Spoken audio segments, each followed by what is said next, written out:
1700년도에 미국의 유명한 정치가였던 벤자민 프랭클린에 관한 일화가 있습니다. 평소 프랭클린은 자신이 살고 있는 이 필라델피아 시민들을 위해서 도울 수 있는 일이 무엇이 있을까 항상 고민을 하였습니다.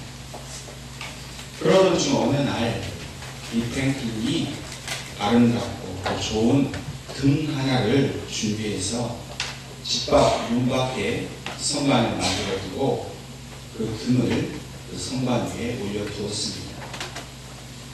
밤이 되자 그 등은 환한 빛을 비추었습니다. 그런데 동네 사람들은 이러한 프랭클린의 행동을 이상하게 생각을 했습니다. 왜냐하면 이 동네 사람들의 생각에 등불은 집 안에 켜두는 것이지 집 밖에 그것을 두는 것은 낭비라고 생각했기 때문입니다. 그러나 한 주가 지나고 또 한 달이 지나면서 동네 사람들은 무엇인가 깨닫기 시작했습니다. 이 프랭클린의 집 밖에 등불을 두니까 밤에 지나가는 사람들이 그 불빛 때문에 넘어지지 않고 안전하게 다닐 수가 있었습니다. 또한 멀리서도 그 밤중에 방향을 잘 찾아 알 수 있었습니다. 그래서 이것을 좋게 생각한 동네 사람들이 하나둘씩 자기들의 집 밖에도 등불을 켜서 밤에 그 밤길을 비추게 했습니다. 덕분에 얼마 지나지 않아서 그 프랭클린의 동네의 밤거리는 환하게 밝아졌습니다. 이것이 바로 오늘날 가로등의 시초입니다. 만약 이 길거리에 가로등이 없다면 우리는 어떻겠습니까? 얼마나 캄캄하고 어둡겠습니까? 이렇게 세계적으로 가로등이 생기게 된 것은 이 벤자민 프랭클린이라는 한 사람이 자신의 주변에 살아가고 있는 사람들을 위해서 집 밖에 등불을 둠으로써 생겨나게 된 일입니다. 우리는 어둠은 결코 빛을 이길 수 없다라는 말을 자주 듣습니다. 빛은 항상 진리입니다. 빛은 항상 옳습니다. 빛은 항상 생명이고 또한 소망입니다. 사람들은 어둠 속에서 빛나는 것을 매우 소중히 여깁니다. 또한 귀한 것으로 여깁니다. 화려한 불빛을 바라보면서 때로는 감동을 느끼고 때로는 평안한 마음을 얻습니다. 아마 많은 분들이 기억하실 겁니다. 제가 어렸을 때 민방위 훈련을 하면 밤에 꼭 야간 등화 관제 훈련이라는 것을 할 때가 있습니다. 밤 8시가 되면 집안에 있는 모든 등불을 다 끄도록 그렇게 하였습니다. 그런데 저는 그 어둠이 싫어서 촛불을 켰습니다. 그러면 밖에 있는 민방위 대원들이 어느 집에 불 켰냐고 소리를 지르지.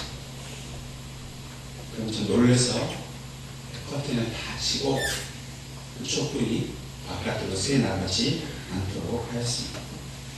그리고 나서 그 켜진 촛불 하나를 조용히 바라보았던 기억이 있습니다.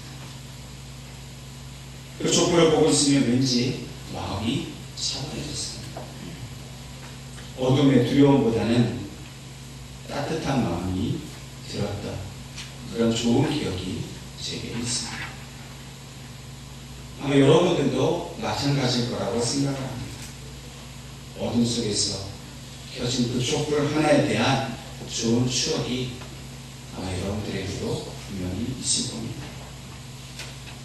오늘 이 시간 하나님께서는 우리 인생에 비추신 가장 밝고 빛나는 빛, 가장 따뜻하고 또 평안한 빛이 우리에게 오셨음을 말씀해 주고 있습니다. 구절 말씀에 참빛 곧 세상에 와서 각 사람에게 비추는 빛이 있었나니 라고 라고 말씀하고 있습니다. 이 참 빛이라 말씀하신 이 빛의 정체가 무엇이겠습니까? 10절 말씀을 보면 그가 세상에 계셨으며 세상은 그로 말미암아 지은 바 되었을 때 라고 기록하고 있습니다. 이 말씀의 근거에서 보면 이 빛은 분명 예수 그리스도이신 것이 확실합니다. 예수님은 하나님께서 세상을 창조하실 때에 이미 하나님과 함께 이 태초의 순간에 계셨습니다. 예수님은 곧 하나님이셨고 예수님은 곧 창조주이십니다. 그런데 이 창조주 하나님이신 예수님께서 이 세상에 오셨다는 것입니다. 본문에서 말하는 이 참빛이라고 말하는 것은 이 땅에 비추는 태양빛이나 시내를 밝히는 전등빛을 말하는 것이 아닙니다. 이 참빛은 이 세상과 온 우주를 통해서도 도무지 찾을 수 없는 유일한 진리의 빛을 말하는 것입니다. 또한 고통과 죽음의 공포가 가득한 이 땅 위에 있는 모든 사람들을 구원할 그 빛을 말씀하고 있습니다. 오늘 그 빛이 우리에게 비추어졌기 때문에 우리는 삶의 소망을 갖고 영생에 대한 소망을 가지게 되었습니다. 뿐만 아니라 그 빛은 어떤 특별한 사람들에게만 비추는 것이 아니라 이 땅에 있는 모든 사람에게 골고루 똑같이 비추어 주셨다는 것입니다. 이 사실은 하나님이 참으로 의로우신 분이라는 것을 우리에게 말씀합니다. 하나님은 공평하십니다. 그래서 누구도 차별하지 않고 이 땅에 있는 모든 사람에게 이 구원의 빛을 비추심으로 공의로운 하나님이신 것을 우리에게 알려주셨다는 겁니다. 저와 여러분, 이 지구상에 살아가는 누구도 이 빛으로부터 외면당한 사람은 아무도 없습니다. 오늘 우리에게 비춰주시는 하나님 아버지의 그 생명의 빛, 참빛이신 예수님이 우리에게 오셨음을 우리는 감사해야 될 줄로 믿습니다. 그런데 여기에 하나 문제가 있습니다. 그것은 세상이 그를 알지 못하였고 자기 땅에 오매 자기 백성이 영접하지 아니하였다는 것이 바로 문제입니다. 유대인들은 그들의 일생 동안 예수님을 기다렸습니다. 그러나 인간의 몸을 입고 오신 예수님을 그들은 메시아로 알지 못했습니다. 예수님이 자기에게 오셨지만 그분이 하나님이 보내신 참 그리스도이신 것을 그들은 깨닫지 못한 것입니다. 사실 유대인들이 기다렸던 메시아는 화려한 왕의 옷을 입고 백마를 타고 예루살렘 성에서 그 옛날 다윗과 같이 로마 제국의 압제로부터 자신들을 구원해 줄 그런 왕을 그들은 기다리고 있었습니다. 유대인들은 자신들의 그 해방이라는 그 욕망을 채워줄 그런 왕을 기다리고 있었습니다. 그래서 2000년 전에 이 땅에 오신 예수님을 그들은 영접하지 않았습니다. 왜냐하면 예수님은 너무나 초라하고 보잘것없는 분이셨기 때문에 왕처럼 멋지고 화려한 분이 아니라 고운 것도 없고 흠모할 만한 아름다운 것이 조금 더 없었기 때문에 그들은 예수님을 외모로 판단하여서 그들의 메시아로 인정하지 않았습니다. 그리고 그들은 예수님을 멸시하고 핍박했습니다. 최후에는 참빛으로 오신 예수님을 자기들의 손으로 십자가에 못 박아 예수님을 죽게 하였습니다. 유대인들은 생명의 빛으로 오신 예수님을 메시아가 알지 못하는 영적으로 눈먼 자들이 되었습니다. 오늘날 성탄절이 되면 예수님을 믿는 모든 사람들은 함께 그 성탄을 축하하고 기뻐하고 즐거워합니다. 심지어는 예수님을 믿지 않는 사람들도 성탄절이 되면 그 의미는 모르지만 그래도 함께 기뻐하고 즐거워합니다. 그런데 1년 중 가장 기쁘고 즐거워야 할 이 성탄절에 그 기쁨을 누리지 못하는 아주 불쌍한 사람들이 있습니다. 그들이 바로 유대인들입니다. 미국에 살고 있는 유대인들이 해마다 성탄절이 되면 꼭 중국 식당에 가서 밥을 먹는다고 합니다. 왜 그렇게 할까? 그 이유는 1900년대 초에 뉴욕에 살고 있는 이 유대인들이 이 식당을 찾으러 가는데 아무 곳에도 문 여는 곳이 없는 겁니다. 왜냐하면 성탄절 아침에는 모든 사람들이 다 자신들의 그 가게의 문을 닫고 교회 가서 예배를 드렸기 때문입니다. 자연히 식료품 가게도 문을 닫고 또 식당 문도 다 닫게 되었습니다. 그런데 유일하게 이 중국 사람들은 식당 문을 열고 영업을 했다는 겁니다.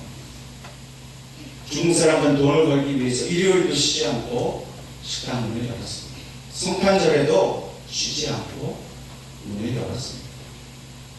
그래서 유대인들이 성탄절날 아침에 음식을 먹을 수 있는 곳은 이 중국 사람들이 경영하는 식당밖에 없기 때문에 그곳에서 밥을 먹기 시작했고 그것이 하나의 풍습으로 자리 잡아서 지금도 유대인들은 성탄절 아침이 되면 중국 식당에 모여 밥을 먹는 것입니다.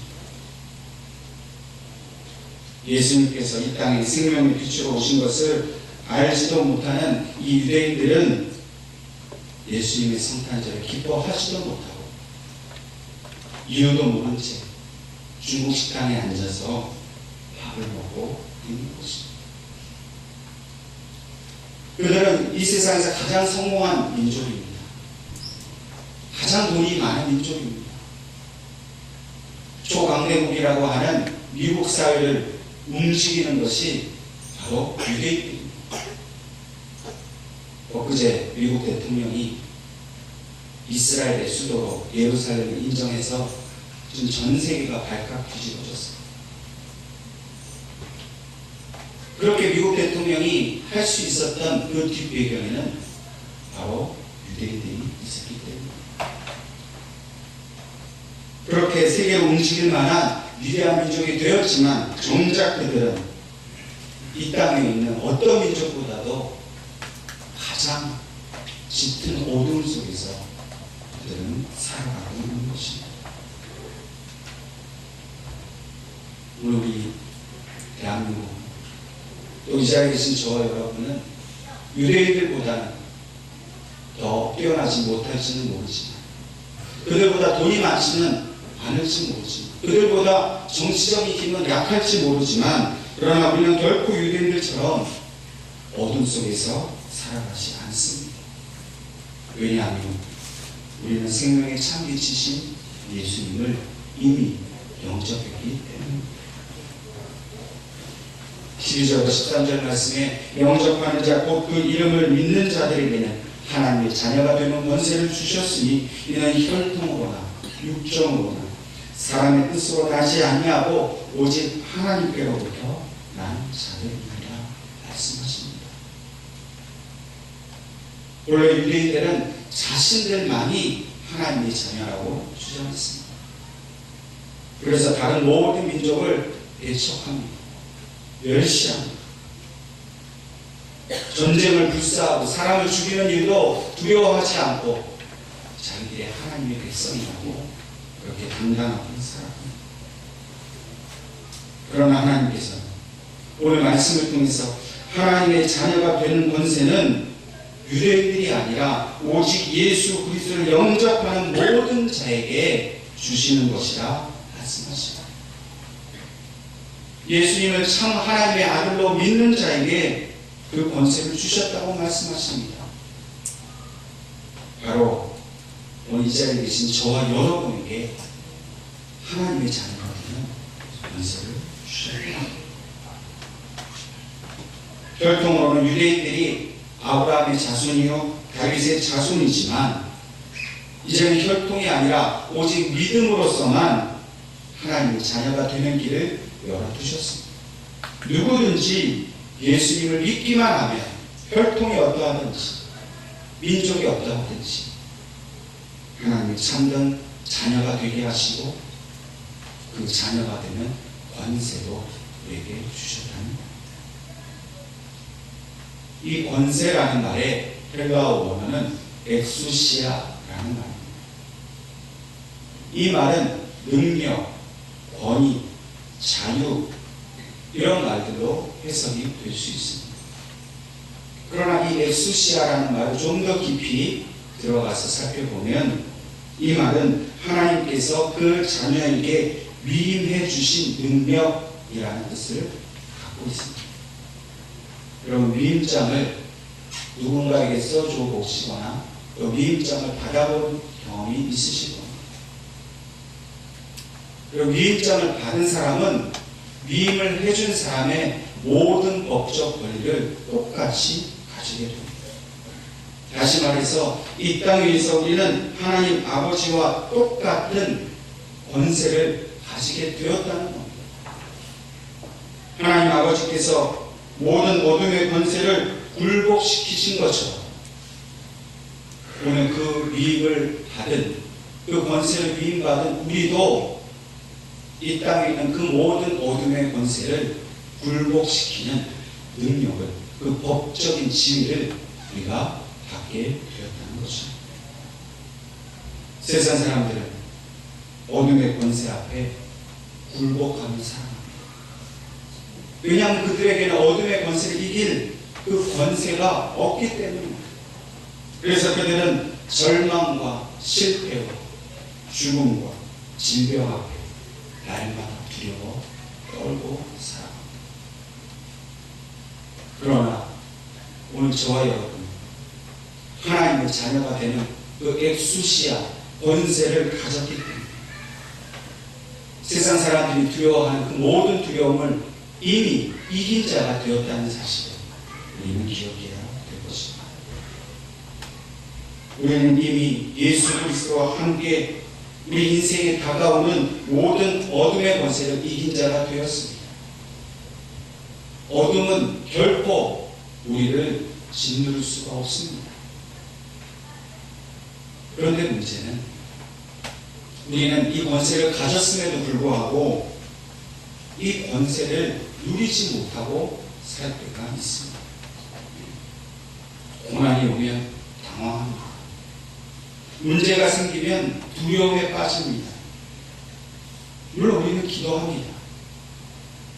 시험이 오고 문제가 왔을 때 우리는 기도하지만 그 기도는 이 고난에서 건져주시기를 간절히 기도하는 그런 기도의 내용이 아니어야. 잘 들어보십시오. 오늘 말씀을 통해서 하나님께서는 이미 우리에게 닥쳐진 문제를 해결할 수 있는 그 권세를 이미 주셨다라고 분명히 말씀하셨습니다. 해결할 능력이 이미 우리에게 있습니다. 그 능력이 없어서 하나님께 달라고 기도하는 것은 오늘 주신 말씀을 우리가 잘 알지 못한다는 증거가 되는 것입니다. 기도를 하지 말라는 얘기가 아닙니다.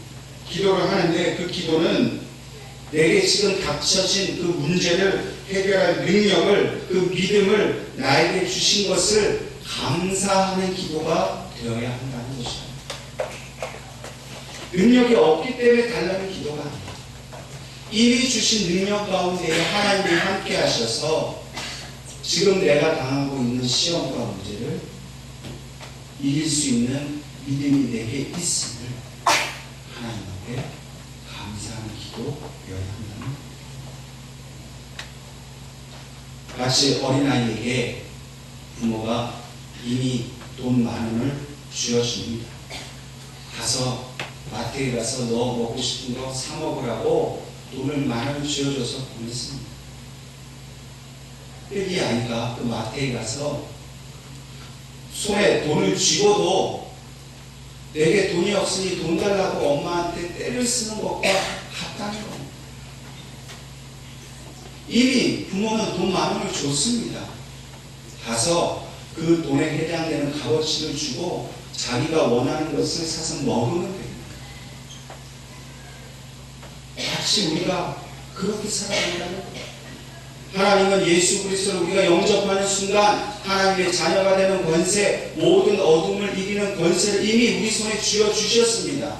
근데 우리는 문제 앞에서 어떻게 해야 될지 몰라서 하나님 또 능력을달라, 구원해달라, 그렇게 기도합니다. 여러분, 저와 여러분 이미 하나님의 자녀가 된 권세를 가졌음을 믿으시기를 바랍니다. 우리가 할 일은 그 문제 앞에 가서 예수 그리스도 이름으로 선포하는 일입니다. 하나님이 이미 주신 능력을 가지고 그 능력을 행사하는 일입니다. 여기에 내가 하나님의 자녀의 권세의 증거가 있으니 너는 이 증거를 보고 떠나가라고 그들에게 담대하게 외치는 일입니다. 하나님이 이미 내 안에 계신 예수님을 통해서 우리에게 그 어떤 두려움이 와도 그 두려움을 이길 수 있는 담대함을 주셨습니다. 고난 중에도 인내하고 그 고난을 통해서 우리의 부족함을 채울 수 있는 은혜를 주셨습니다. 시험이 오지만 그 시험을 이길 수 있는 지혜를 이미 주셨습니다. 그런데 왜 우리는 그것을 알지 못할까요? 성령이 우리 안에 계시지 않고 그 빛이 우리에게 오셨음을 알지 못하는 유대인들처럼 왜 우리는 그렇게 여전히 어둠 속에서 살아가고 있습니까? 오늘 주신 말씀으로 영적인 눈을 뜨시기 바랍니다. 아멘. 이미 그 빛의 권세가 나에게 있음을 여러분 믿으시기 바랍니다. 믿음은 하나님이 주실 줄로 믿습니다. 그 믿음이 아니라 내게 이미 그 능력을 해결할 능력을 주셨음을 믿습니다. 이게 참 믿음입니다. 우리가 성탄절을 기다리는 이유는 이 능력이 이미 내게 있음을 감사하기 때문입니다. 하나님의 자녀가 되게 하시고 자녀된 우리에게 예수께서 하신 그 모든 일을 우리도 할 수 있게 된 것을 감사하는 시간이 바로 이 성탄절 기간이 되어야 한다는 것입니다. 성탄절은 먹고 마시고 즐기는 그런 절기가 아닙니다. 성탄절은 우리가 어둠의 권세에 묶여 있었던 그 모든 것으로부터 자유케 된 날을 기뻐하는 날입니다. 해방의 날입니다. 구원의 날입니다. 그래서 우리가 기뻐하고 하나님을 높이 찬양하는 것입니다. 하나님은 우리에게 이 권세를 주시면서 이제 우리가 예수님과 같이 세상을 위한 빛의 사명을 감당하라고 우리에게 말씀하고 있습니다. 그 권세가 내 안에 있고 우리가 빛인 걸 알았다면 우리 속에 그 빛을 가두는 것이 아니라 이제는 세상을 향하여서 그 빛을 환하게 비추는, 그래서 예수 그리스도를 증거하는 삶을 우리가 살아야 한다고 하나님은 말씀하고 있습니다. 하나님은 예수 그리스도를 통해서 이 빛의 사명을 우리에게 미임해 주셨습니다. 이 권세를 가지고 우리는 세상에 나아가서 담대히 그 어둠이 있는 그 모든 곳마다 예수의 이름으로 나아가 기도하고 그들에게 주님의 사랑을 증거할 책임이 우리에게 있습니다. 하나님, 우리가 이제 빛의 자녀들처럼 행동하라 말씀하십니다. 빛의 자녀들처럼 그렇게 살아가라고 말씀하고 있습니다. 우리가 세상 사람들과 똑같이 두려워, 염려하고 근심하고 걱정하고 죽겠다 하고 살면 결코 빛의 자녀로서의 삶을 풀어낼 수 없습니다. 두려워하는 자들 앞에서, 고통당하는 자들 앞에서 예수님을 믿는 우리가 그 고통과 그 두려움에서 해방시킬 수 있는 능력이 있음을 알고 그들을 빛 대신 주님 앞으로 인도해야 할 책임이 우리에게 있다는 것입니다. 우리는 빛입니다. 우리는 세상을 밝게 비추는 주님의 빛입니다. 우리 예은교회가 이 길보 땅을 향해서 이 빛의 사명을 감당하기를 우리 아버지는 원하고 계십니다. 우리 예수님께서 영원히 꺼지지 않는 빛이 되셔서 우리의 가는 모든 인생길을 비추어 주시고 또 그 빛을 우리 예은교회를 통하여 세상에 비추시기를 원하시는 그 뜻을 깨닫고 저와 여러분 이 빛 가운데서 날마다 어둠을 짓밟고 일어서서 승리하는 삶을 살게 주님의 이름으로